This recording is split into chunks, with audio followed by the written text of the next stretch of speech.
Hey, welcome everyone. Tom here from Park Avenue Trading, your chief dealer venturing into metals and indexes. Yesterday in gold, I have to give myself a pat on the back. I said that if we broke this 2008 82 level, we were going down, trading in between these two levels. And I said around 2008.60 was a point that it would probably be a good buy point. It was basically scaring everybody out off the highs.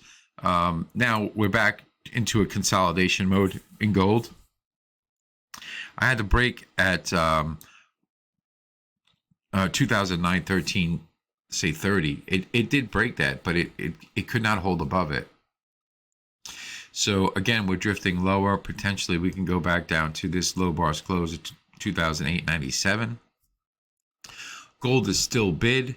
If we can get and stay above 2009-13.27, we're heading towards that critical price at 2009.33.84. Then a break of that could bring us up to 2009.51-ish, 2009.51. So that's before that big price that Citibank claimed at 3,000, which is a really important point. It's going to be a lot of muzzle velocity to do it. There's a lot of people that have been long a long time. And, if, the economy starts looking better in the United States, maybe they'll lay off of gold a little bit and diversify into something a little bit more like liquid, not so much of a store of value. Now, I'm going to present something to you today, which is really cool. It's known as the Rule of 72. So the Rule of 72 in economic states, basically, you could take any potential growth rate that you have and divide 72 by that potential growth rate, and you'll figure out exactly how long it will take to double the economy. And now, why am I mentioning this? Because really, the United States and the rest of the world with fiat currencies are in so much debt. I mean, it's just ridiculous the amount of debt to income ratio that they have. I mean, if these countries were going for a mortgage, any bank would tell them, no, you can't do it because your debt is way too much compared to like what your incomes are. So, I mean, we've been playing a game of fire we've been playing with fire a very, very long time. And the Rule of 72 is a pretty cool rule because basically it says, okay, if we take 72, we divide it by, let's say, for instance, we get a miraculous growth rate of 4% growth. It means it's going to take 18 years for us to double our economy. So the trillions that we're making, I think it's like, what is it, $36 trillion economy? I don't have the exact number. It would take 18 years to double that. Now, if we start reducing debt and we start getting better growth rates, you could substantially increase the size of the economy faster by cutting spending and continuing growth. Now, you tell me how you're going to get the United States Congress, or you get the Bundestag to cut, and you get the Bank of England to cut these programs. This is like, they're into spending porn. I mean, they just like to spend money. They don't care. It's not their money, and they, most of them live in a very luxurious lifestyle, and things don't affect them like they affect normal human beings. The price of a dozen eggs in the United States right now is like $8 for a dozen eggs. I mean, I don't know how people that are just like making $50,000 a year, or maybe they have a combined income of $100,000 a year between the wife and the husband working and juggling the kids, how they could do it. Especially you have teenagers, man, they eat like crazy. So like, what?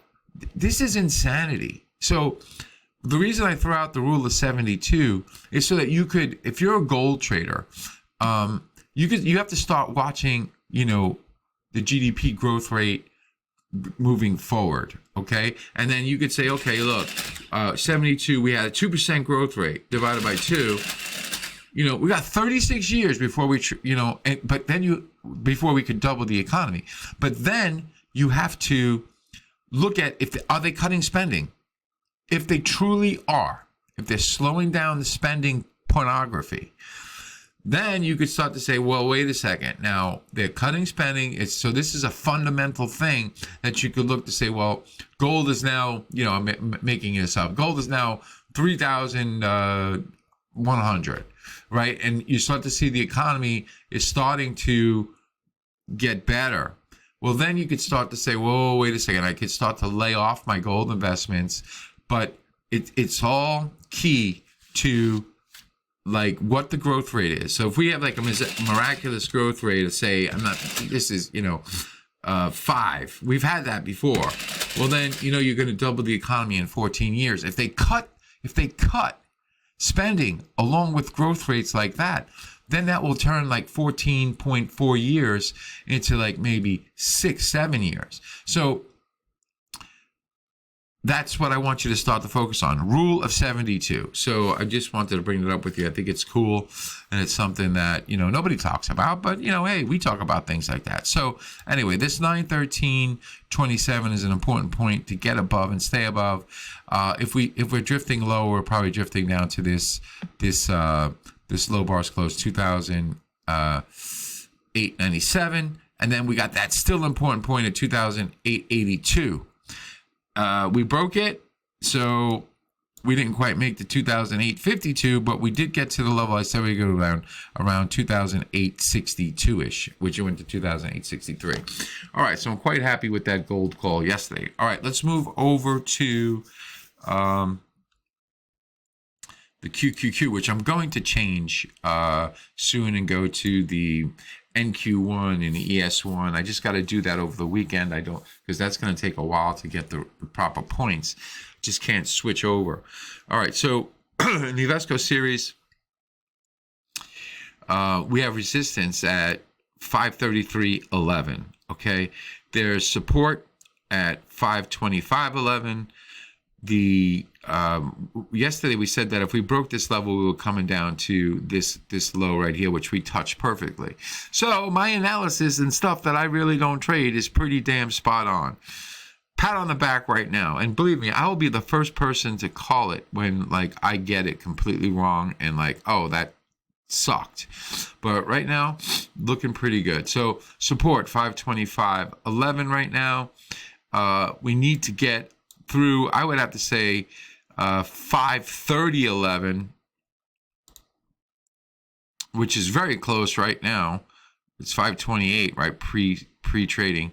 530.11 to drive us up to 533.11. After that, we got, 540 is quite, irrationally exuberant. So I would have to say 536 would be a closer target for us. But if we start doing that, it means the market's breaking, and 536, like 536. You know what? I'm going to say 536.10. That's right. That's how close I'm getting. 536.10. Let's see how damn good I am. That's the level I got. So 536.10. Let's go over to the SPDR over here. All right, so hang on a second. Let me put my levels up from yesterday. I cleared the chart to do some more work on it. Okay, SPDR. Resistance at 607.06. A break of 607.06 gets us up to the important level around probably 611, 612.02. There is support at 601 and 599.48. Now we spiked it a little bit, but the main support on this whole thing is 591. Okay, this is the critical price for this thing in order to continue for it to start moving up. Now, if we can get above 607.06 today, most likely we're heading towards like 612. Okay, now I know this thing doesn't move like that, but that's what the direction is. So this is basically in a consolidation phase, and it's the marketplace is deciding, what's going on, and a lot of things are up in the air. And going back to that rule of 72 again, but anyway, so how I would handle this right now, I'd have to just wait for a break of 607, or if it drifts back towards like maybe this low bar's close is 603, I would look to see what the marketplace is doing, perhaps to maybe scoop some to try to get back up to this high. If it breaks that, I would be thinking to sell it for the 601 level. So that's what we got in gold and these indexes. And remember, please, bear with me. As you know, I don't trade this stuff, so I don't really have a good intuitive feel as far as, like what's a normal movement, what's not a normal movement. These are just technical levels that I worked out, and I'm doing the best I can do. Please leave some comments for me. Tell me, hey, you're doing great, like it. Remember, over the weekend, I'm going to be switching to the ES1 and the NQ1. Good friend of mine told me that that's what I should be looking at, because that's what most people trade. I did this on the fly, as somebody suggested in my Forex analysis. Hey, can you get me some SPY, analysis? So I found this, S&P 500. I said, oh, it must be SPY, the Russell. Okay, so that's what I use. I don't trade it. I really don't. And so remember, please, if you like what you see, give me a thumbs up. YouTube loves it. Like and comment. And remember, always enjoy the party, dancing in the door. Cheers.